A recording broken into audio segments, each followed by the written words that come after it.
Okay, hi guys. It is 7:31, so I am going to start this review on proofs. You hopefully already got one exposure to this because this is, like I said, and have been doing, this is the same presentation that I've been doing for you guys already in class. The purpose of now is to give you another chance that you can review and study and work on your own. So that is our ultimate goal for your success. It's definitely demonstrating growth mindset. I have worked it out that we are going to do 7 p.m. every night. Okay. Now until the EOC. And I am going to still do it. Actually, I'm going to do it until Tuesday night. And I'm not going to do it Wednesday because I don't want to deal with it. So Tuesday night, the day before the EOC, every night at 7 o'clock, I'm going to do some kind of video. Now, my current plan right now is to make sure that you have a video for every single one of the units so that if you are one of my students, you'll be able to do your EOC questions for your other grade. And like I said, today we are specifically talking about proofs. Tomorrow I'm going to be doing circles, and tomorrow is going to be really important that you see it simply because I didn't cover circles in the after school review. Excuse me, because trig took too long. And we also did not cover circles in class. It's only 15% of your grade, so it's about 8 questions. But that is what tomorrow's topic is going to be about. So let's take a look here. You have seen this already. All things are difficult before they are easy. Proofs is one of those things. And some kids just have such a fixed mindset. They're like, dude, I can't do these proofs. And I don't agree with that. I believe that you are more than capable and able to do it. And yeah, it's going to take work, but you are awesome and you'll be able to do it if you're willing to put the work in for these next couple days. And then you get a break. And then I start cramming on you again for the district assessment. So again, growth mindset and how it affects our end of course test and our end of course test and our district assessment. So this topic I've beat over your head a couple times if you are one of my students in the classroom because it is such an important topic. It's one of the core concepts of geometry, and that is the idea of similarity. And I would suspect that you will see it on the EOC in some manner, simply because it shows up in Unit 1, transformations, Unit 2, similarity and congruence. It also peeks its head a little bit in Unit 4 for circles, and then definitely again in Unit 6 for modeling. So because it's in so many areas, I would specifically expect that you're going to see it.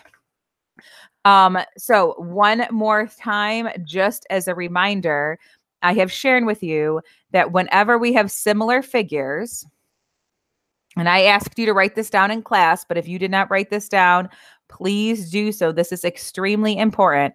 Similar figures have sides proportional and angles the same. And pretty much this happens whenever we have dilations. Woohoo! Hey, Jada and Camille. We're doing good, guys. So this will happen specifically, I'm going to keep it in green, when we talk about dilations. Okay. Now that is different than when we talk about rigid motion. And rigid motion covers things like translations, rotations, and reflections. And as I have shared with you before, in those cases, everything is congruent. Specifically speaking, the sides are the same and the angles are the same. So the side and angles are the same. Okay. And that's pretty much why this is important. is that for dilations is how we can have similar figures. It's how we can have two triangles similar to each other. It's how all circles are similar because of they grow at a consistent rate, that ratio factor with their radius to the circumference. So again, dilations are similar figures. They generate similar figures. So similar figures have proportional sides, but the angle measures are the same. For rigid motion, it's congruent where the sides and angles are the same. This is something to remember. If something is congruent, then it's also similar. But if it's something similar, it's not always congruent. It's sometimes congruent, but it's not always congruent. So it does work congruent, definitely similar, boom.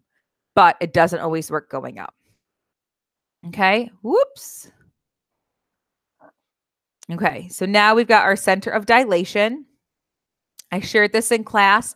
You may see a question like this. I've seen a couple in the EOC book. Basically, all you're doing for center of dilation is you're connecting points. So this picture has already been done for you. If I were to zoom in on this picture here, I would do something like this. E to E prime going down. F to F prime going down. And then for the D's, we can see I go down to over 5. So I would go down 2 over 1, 2, 3, 4, 5, down 2 over 1, 2, 3, 4, 5. So I'd have to connect this point and this point. So there is where my point of intersection would be. Okay. And that point of intersection is the dilation. Excuse me 1 second. Sit down. Right here. Come right here. Okay. Ginger wants to get in on the action. So in this case, this would be 1, 2, 3, 4, 5. So the center of dilation would be over 5 up 0. Trash this. Let's keep moving on. If you do have a question, you can put it in the chat box. My goal here is to cover as many questions as I possibly can. Simply because I want you to be able to look at this, pause it, so it meets your particular needs. This is what I suspect you're going to see in terms of similarity. Maybe on the EOC, but I would expect more on a final simply because this is Unit 4 and a Unit 6 topic. So because it comes in 2 units, after we came back from break in January. That's why I suspect you'll see something like this. Aaron's in the house. Hey, Aaron. Okay, so let's take a look. First thing we ask ourselves is what transformations happened? And we know that there had to have been something. Well, you probably know, excuse me one.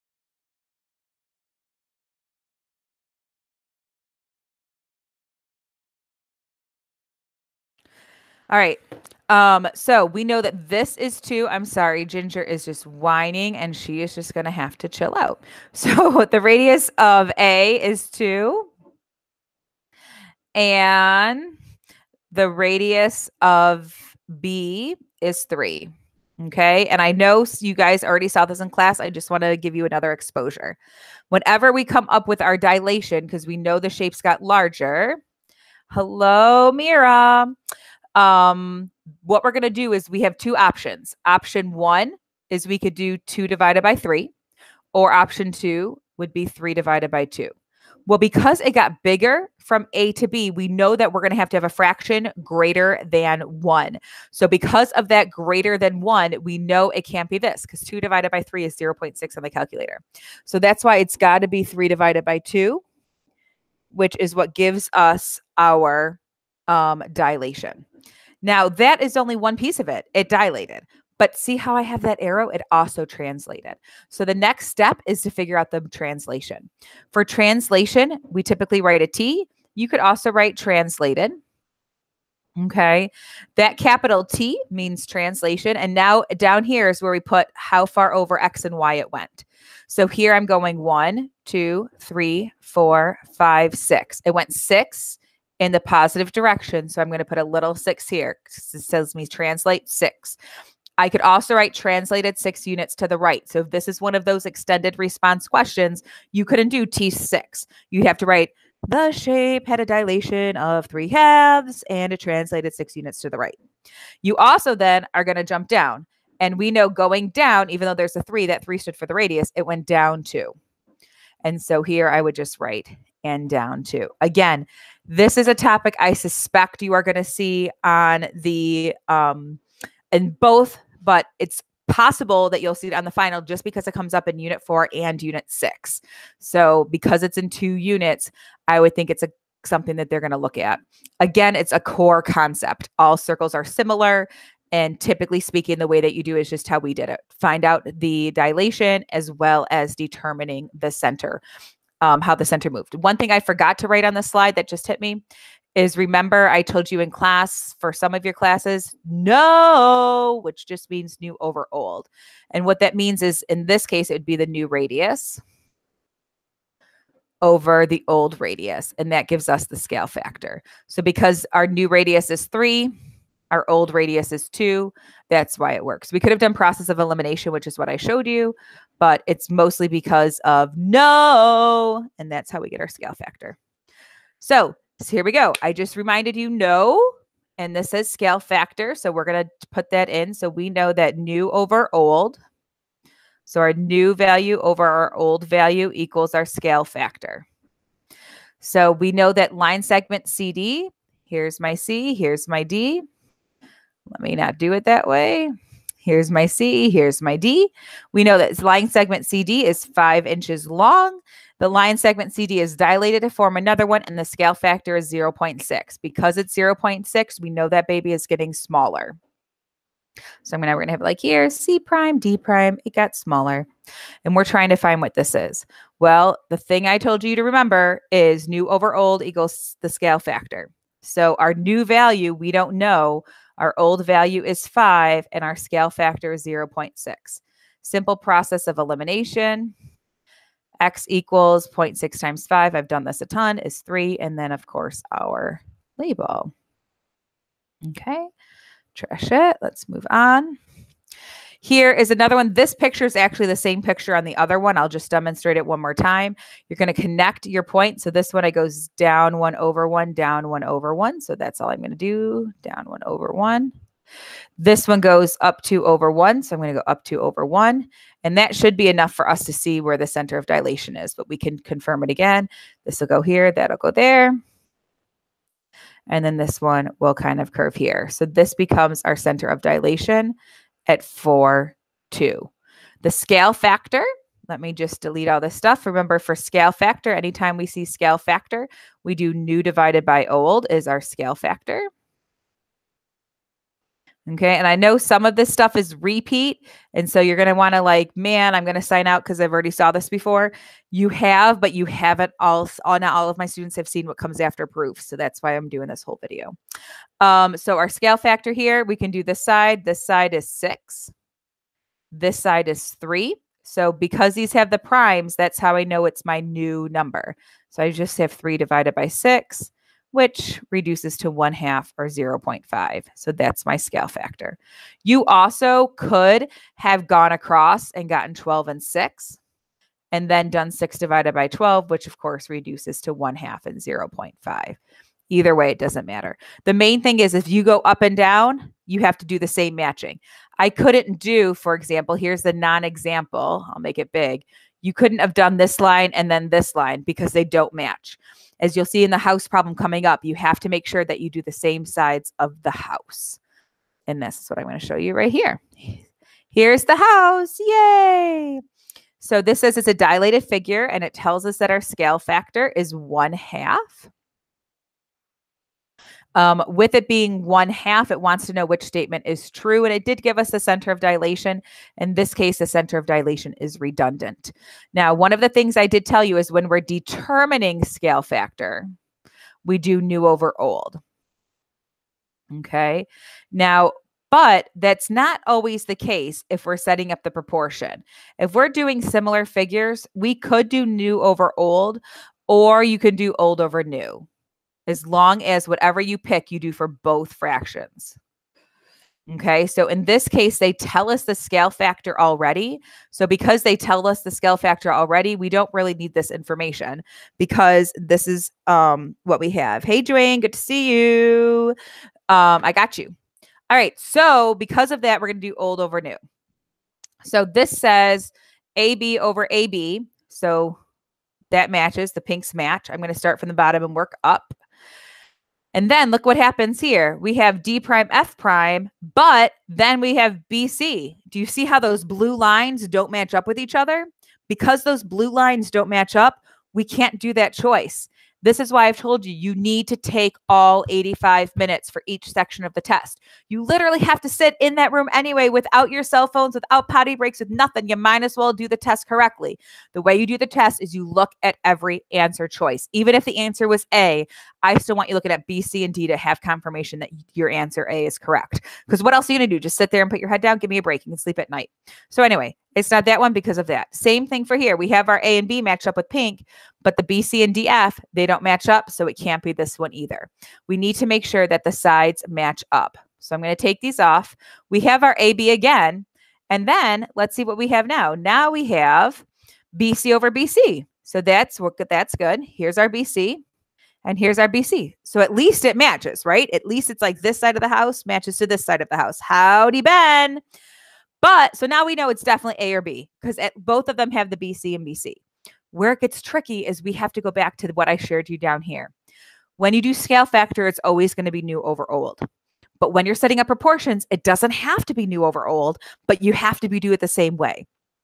So in this case right here, I've got old for the AB because that was the original, and I've got the new down here. Okay. But look here. Here, I have the new on top and I have the old on the bottom. That's going to be different than this one where I have the old on top, the new on the bottom, and then the old on top and the new on the bottom again. So that's why it's choice B. This is the story I shared with some of you. I shared that, think of it like this. You're dating someone, okay? If you're dating someone, you guys are on, you're dating. But it doesn't make sense if you're dating someone and then don't go on any dates. That makes no sense. If you're on and dating someone, then you're supposed to be going on dates. On and dating someone, on dates. Or if you're not going out and dating someone, then you're clearly not going on dates with that person. No. That's what I want you to think of. Old, new, on, or new, old, no. Either one, you're either on, or you're not dating and you're not on. Okay, that's where kind of that comes into play. Here comes the next one. Which transformation results in a figure that is similar to the original figure and has a greater area? This is another process of elimination. Most of you will right away know exactly what to do. Class asks you what the key word is, and you guys successfully came up with the word greater. That's the most important word out of everything. Greater. So if you don't know it right away, think of money. I mentioned $100, I think, every time I did this. Let's picture $100. If you take your trusty old calculator and you did 100 times 0.25, you would get 25 bucks. So you have to say, is $25 more than 100? Nope. So we're cross out A. Then you might then be able to jump to right to 2, but let's say you didn't. What's 100 times 0.5? That gives you 50. So 50 is not less than 100, so we cross that baby out. 1 times 100 is 100. Well, is 100 greater than 100? Nope. Cross that one out. So we'd be left with D, but to prove it, 100 times the scale factor of 2 gives you 200 bucks. Is 200 greater than 100? Yep. And that's why it's choice D. So the main thing to remember for dilations is if the shape gets bigger, the number is greater than 1. So if it's bigger, then it has to be greater than 1. If it's the same, then the scale factor, this is the scale factor, equals 1. And if it's smaller, then the scale factor is less than 1. That's a core concept. So if you have your books, you might be wanting to write that piece down. Okay, here's the next one. Unit 2, question 5. In the coordinate plane, segment PQ is a result of the dilation of segment XY by a scale factor of 1/2. What point is the center of dilation? Now, Here's the long way. The long way is like, oh, let me connect this. Well, P, it goes to X. So I go like P, and then it tells me that Q matches with Y. So I go, and you're like, where do they cross? That's the official way to do it. Here is the math hack way to do it. Same problem. Basically, this is what we're going to do. Let's plot the points. Choice A says, hey, Joshua, here's A. So it says -4, 0. So I'm going to put a dot here and I'm going to write the letter A. This says 0, -4. So I'm going to put a dot here and write B. Here it says 0, 4. I'll put a dot here and write C. And here it says 4, 0. So I'll put a dot there and D. Now I can still do my lines, but I don't have to do it perfectly. I know I'm going to connect P and X and I'm going in that direction. And I know I have to connect Q and Y and I'm going that direction. Which point is it closest to? Choice A. Okay. The reason why it couldn't be something else, and let me circle A and show you. Boom, boom. It's like in order for it to be C, I would maybe be able to connect Q and X, which would be wrong, but there's no way that you can connect Y and P and get C or any of the other choices. So that's why it's going to be choice A for apple. Okay. Oh, where's that phrase from? Remember? Sides proportional, angles same. I had you write it in the very beginning of this video. All right. So because sides are proportional, angles are the same, it does tell us it's dilated. We know dilated means similarity. Okay. If it said translated, if it said rotated, if it said reflected, those are all going to be congruent. Translated, rotated, reflected all mean congruent, which technically is similar also, right? Congruent and similar. But it doesn't say that. It doesn't say congruent, translated, rotated, reflected. Instead, it just says dilated. And dilated is similarity only, no congruence. So you know what that means? Because we're not talking about any sides, look what they give us. They give us angle measures. We can cross it out and not even think about it. What we are going to do is think about the angles. And here it says the measure of angle A is 50. Well, we know that with similar figures, the angles are the same. So if this is 50, this has to be 50. This tells us angle B is 100. So if this is 100, this is 100. And they want us to find the measure of angle C or Z, which is also C. So what do? Well, how many degrees are in a triangle? A triangle has 180 degrees. So when we subtract 150, we get our solution of 30. So again, that scale factor was there just to confuse you. Some kids went right away and tried to be like, oh, let me take 30 degrees or 2/3 of something. Don't go into all that. Know your core concept. The core concept is congruent, which is translated, rotation, reflection, is the sides are the same, the angles are the same. Similarity, which is circles, and which is any other shape that has a kind of dilation. You're going to look at getting your scale factor, and the sides are not proportional, but the angles and technically for circles, the arcs are going to be the same. Next one. This one's a little bit tricky. I'm going to show you a hack that someone did. Basically, this is what they did. They said, okay, if I have 4 and I'm going to 3, they're trying to think about what number do I multiply 3 by to get 4. So in order to do that, they were like, okay, well, 4 divided by 3 gives you, or did they do the other way? Hold on. I'm trying to think how they did it. They get you 1 1/3, right? But basically, that's not how I want you to do it. I want you to do it a different way. Actually, I want to show you the real way, and then I'll show you the fake way. The real way is we have 2 triangles. We have this pink triangle, X, and we have this larger triangle here that's blue. We have to make sure that our sides match. And remember, in this case, let's stick in the habit of new over old. Okay? So we'll call our longest side the new side, the blue side. So here's our X. This is our new side. Well, we know that 6 plus 4 gives us 10. So we know this whole long side is 10. So I'm going to put 10 here. And we know the matching side of the old triangle is 6. Now we're trying to say, well, what's this whole side? Well, if this is x and I have 3 here, all I did was 6 plus 4. So this is all it's going to be is x plus 3. And then what's this matching little side? X. Now that you've done that, you're going to shoot into cross multiplication. So you're going to get 6 times x plus 3 equals 10x. Distribute 6x plus 18 equals 10x. Subtract 6x from both sides. 18 equals 4x. Divide both sides by 4. And you get 4.5 equals x. That's going to be your solution, choice B. Let me think real quick what they did, because, okay, this is what they did. They noticed that in order to get to from 4 to 3, they had to, it got smaller. And to determine how much smaller it got, what they did is they said, you know what, I'm going to take 3 divided by 4, because that's going to give me my scale factor of how I had to go down. And that gives you 7.5. So if you take 4 and you multiply 4 by, 0.75, you're going to get 3. So then they're thinking, all right, well, what's, if I had to do 4 times 0.75 to get 3, then what's 6 times 0.75?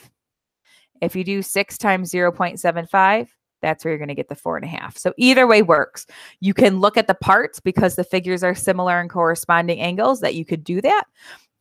Or this is like the official way to do that problem. Okay, let's do a quick review. Vertical angles. Vertical angles are congruent and equivalent. And where you're going to see this is super important, is anytime you have a proof that has a bow tie, 90% of the time you're getting similar angles, or you're getting vertical angles. And these right here will be the vertical angles. Okay. Oh, it looks like a little man. So vertical angles are when you have proofs with a bow tie. Okay.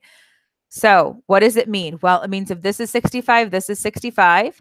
And we know a straight line has 180 degrees. So this would be 115 degrees here, and this would be 115 degrees here. Again, anytime you see a bow tie, 90% of the time you're going to have vertical angles as one of your statements and reasons.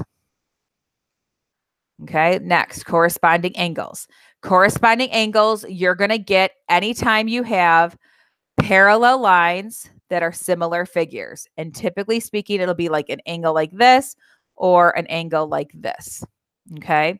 So anytime you have a proof and you're talking about similar figures and they mention something about parallel lines, you are most likely going to end up using corresponding angles. Okay. And again, corresponding angles are just, if you cut it, everything would line up. So like here's a 74 here. That means this is a 74, even though I was writing a 75. If this is a 74 using vertical angles, that's a 74. If this is a 74 using corresponding, that's a 74. Now we know a straight line has 180. So then I could just do the math and be like, okay, everything else is 106. Really, you don't have to know a whole lot of data. You just have to know there's only going to be 2 numbers in all 8 angles. Okay. Once you do, you get the number they give you, subtract it from 180, and any big number is going to be 106, and any small number is going to be 74, or whatever number that they give you. Alternate exterior and alternate interior angles. When you are doing proofs, okay, and you see parallel lines and they mention congruent, you are almost always going to use alternate interior angles. And what it would look like is it would look something like this. And they tell you that like this side here, they would be like AB is parallel to CD. And so you would end up having to say, well, if AB is parallel to CD, that means that this angle here is the same measure as this angle here. And you also could say like this angle here is the same as this here. Okay. Don't then do this. This is the no. Don't then be like vertical angles and then say angle, angle, angle is a congruent. There's no angle, angle, angle congruent. There's an angle, angle, angle similarity, but there's no angle, angle, angle congruent. So don't even do that. I'm going to erase all that. Don't do that part. Okay. But that's kind of where you're going to see something like that. Whenever they mention parallel lines cut by a transversal, it's going to be there. Okay, the isosceles triangle theorem, you might see one or two multiple choice questions. I don't know if you'd see anything else like that. Basically, all that says that if these bottom angles are the same, then the opposing sides are also the same. Boom, theorem done. Next, whoops. Anytime you see perpendicular bisector, there's two things that matter. First of all, if you see perpendicular bisector, this and this becomes the same. Done. Okay. The other thing that you will learn is that, so first you have congruent sides. Okay. Then you're going to have right angles. Even though that looks like art angles, that's right angles. You know what? Let's put a period. Right angles. And then you're also going to have these sides right here be the same. So basically, if you have a perpendicular bisector, you could prove stuff by hypotenuse leg. I don't know if it's going to be on the test, but it won't be on your final because your final doesn't cover unit 2 and this is unit 2. But perpendicular bisector will give you hypotenuse leg as a theorem because you get this here and you can prove the legs by using the converse of the perpendicular bisector theorem. Anyway, so that being said, then you also get the legs from it. Trash can. Okay, here we go to similar polygons. Okay, you have your angle, angle, angle. You have your side, angle, side, and your side, side, side. Those work both for congruent and for similar. When it comes to similar, it's not saying that these sides are the same. It's saying that the sides are, what's that word? It begins with P, not Pennsylvania, proportional. So if they say that it's proportional, that's where it comes in. I would personally a proportional problem proof, but I could be wrong. Here you've got this. You wrote down angle, angle. It says write a similarity statement. I do expect you to do this in your book. Basically, all you're going to say is triangle ABC is similar to triangle DEF. Done. Next, whoops. Next, it wants you to do the side, side, side. So you're going to do the same thing again. Here we've got triangle. Typically, we write letters in alphabetical order. So we've got triangle GHI is congruent because it says congruent to triangle. Let's see, GHI. Well, J would match to G. L.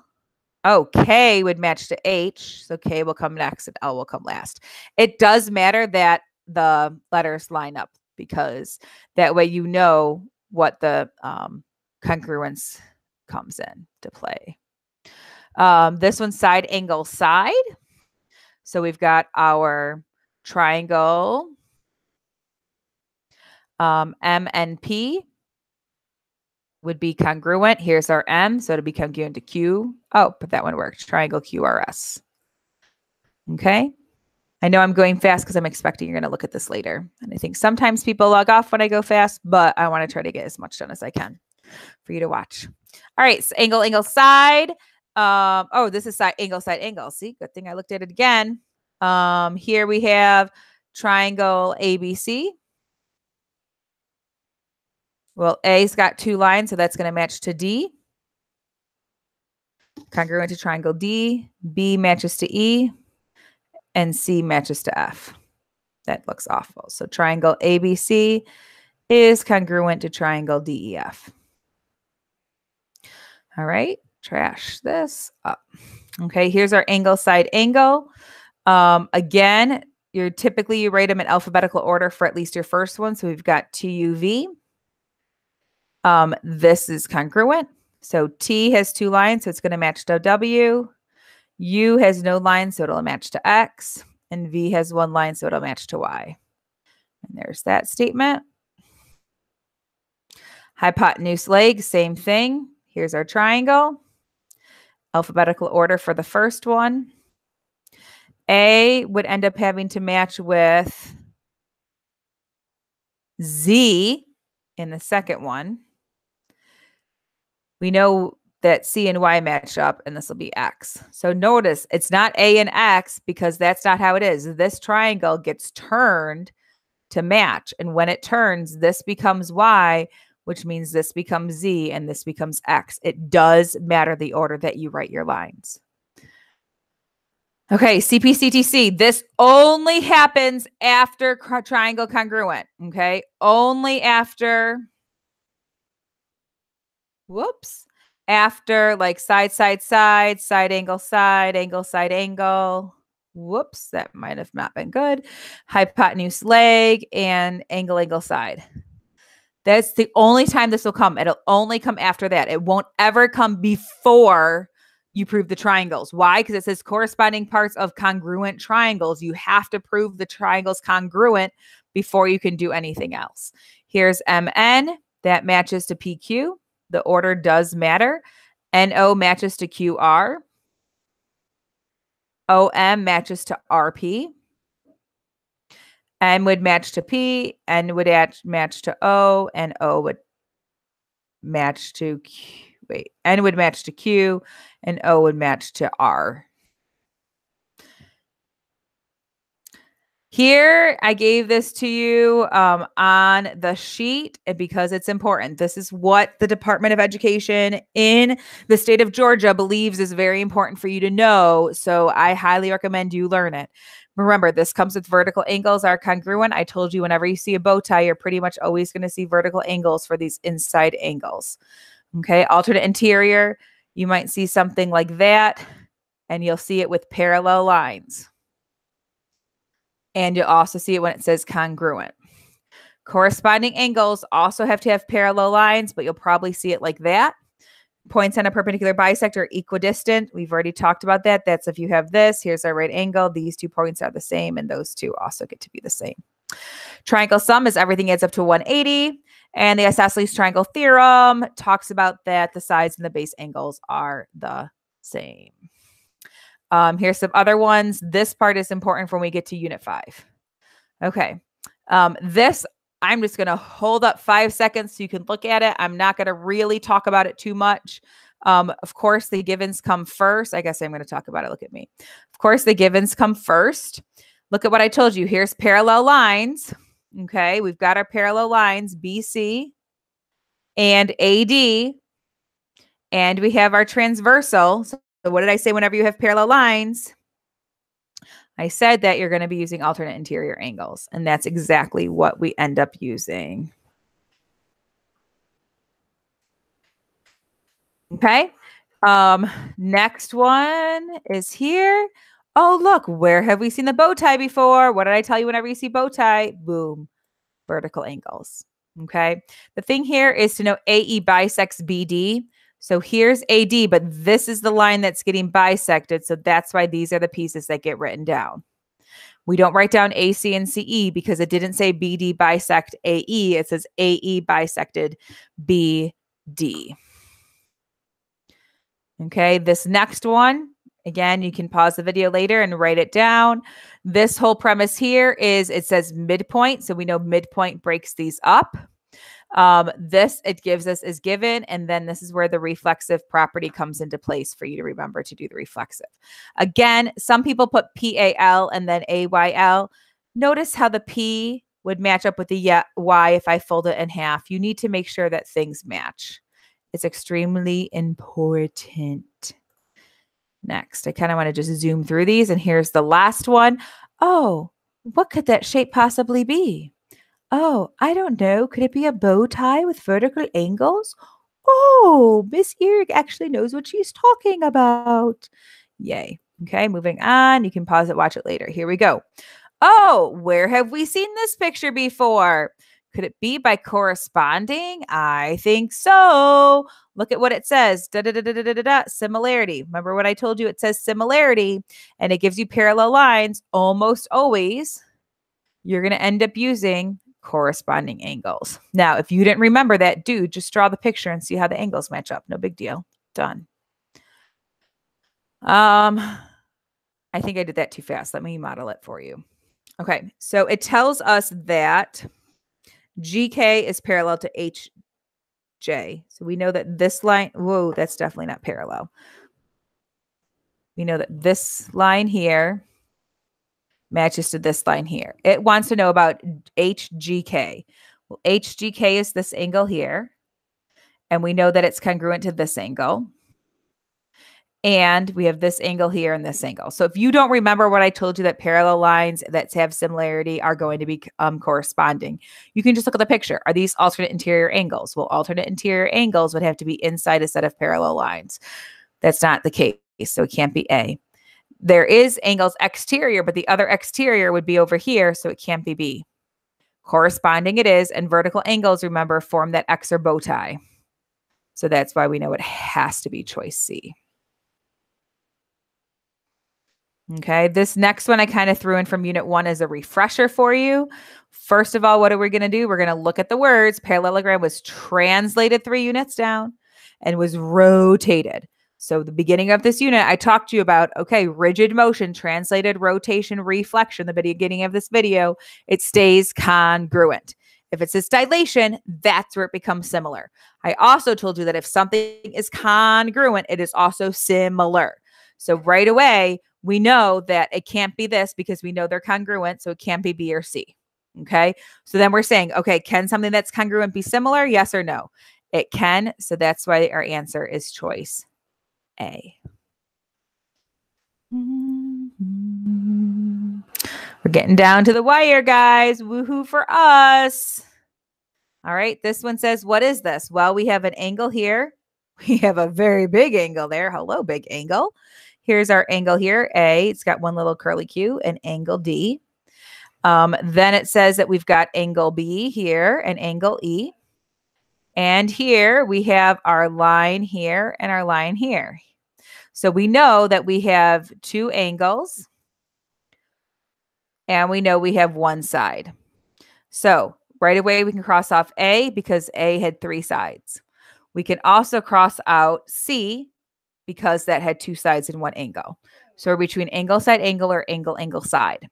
In order for it to have been angle side angle, it's like we would have had to make a peanut butter and jelly sandwich. Okay. Our side had to have been squeezed between our 2 angles. Because this is kind of chilling on the outside, it's going to end up being angle angle side. Okay.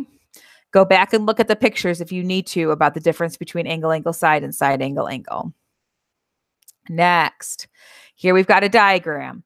Okay, we need to know what else it proves. Well, it tells us that DE is congruent to JI. It also gives us angle D is congruent to angle J. And it wants to know what else do we need to know. Well, let's take a look. I'm going to go in reverse order. This says HF is congruent to JF. Here's the issue. It completely neglects this triangle right here. So it can't be choice D. Okay, it only gives us this part of that other triangle. Choice C says HG and GI. So if I look here, well, here's HG. Here's GI. Again, it only hangs out with one triangle, so it can't be choice C. Now we're going to go to like red, and it says DH. Here's DH. And here's JF. Oh, well, it only gave us part, but look at this. We got our overlap. What's that overlap called? You said it. Reflection. I could read your brain. Reflexive property. So because of that, it is going to be choice B. But I told you that I would not be happy if once you found your answer, you stop. So let's make sure that we're correct. ED is this line here, and IH. Well, here's the issue. We already used ED in pink. We can't use it again in yellow. So that's why it's not going to be that one. Okay. Next. In this diagram, CD is the perpendicular bisector. Oh, we know a whole lot about it, right? We know it divides it in half, which it tells us, AD and BD. We know reflexive property. And we know that, right angles. And so it wants to know what it's going to be. Now, you could have done hypotenuse leg, but it wasn't one of the choices. You also could have done side, side, side if they gave you AC and CB, but they didn't give you that here, so you can't have it. They give you AC and CB as CPCTC. Basically, they're kind of proving the converse of the perpendicular bisector theorem. Okay. If that was too fast for you, you're going to have to watch that again, babes. All right. This is our last question. All right. Let me show you the math hack to do this. Who wants to do this problem? It's ridiculously long. You want to do it because it's really easy.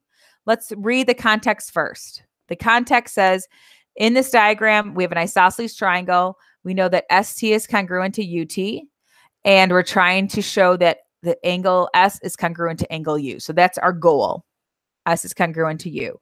So instead of reading the whole thing from the front, go from the back and read backwards. So we know we have to do something with this angle here and this angle here. Well, definition of right angles, there's no right angles. And reflexive property, I've personally not ever seen reflexive property for an angle, but you certainly won't have reflexive property unless the angles overlap.